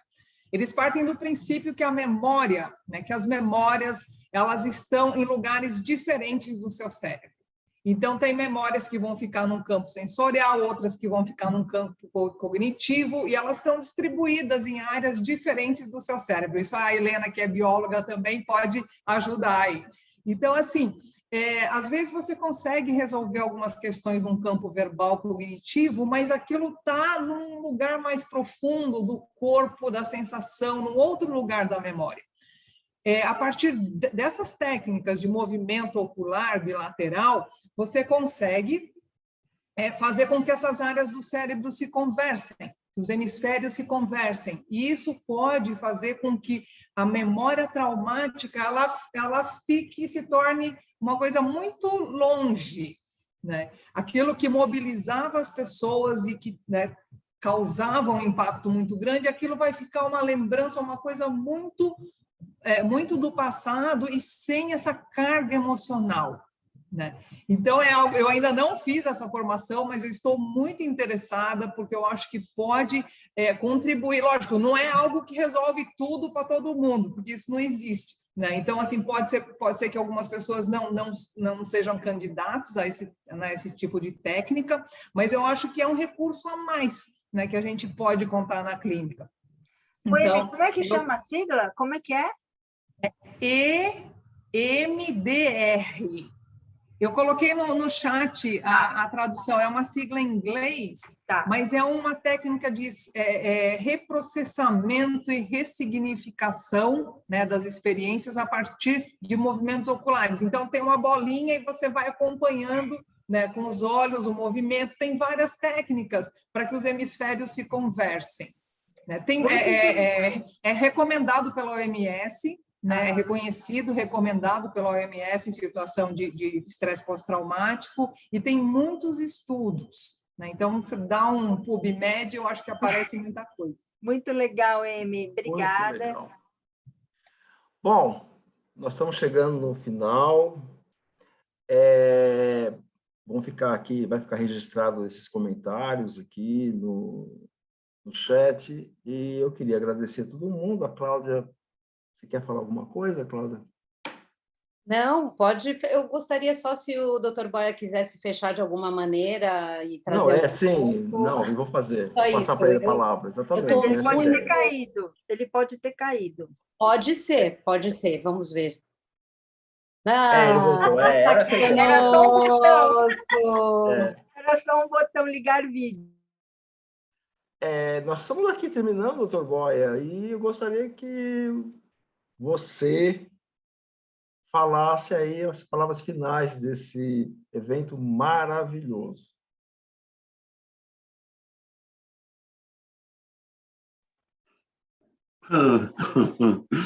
Bom desafio. Eu penso que o que eu me propus a fazer foi refletirmos juntos, partilhar uma experiência, ouvir da vossa experiência, ouvir das vossas associações, convidar-vos.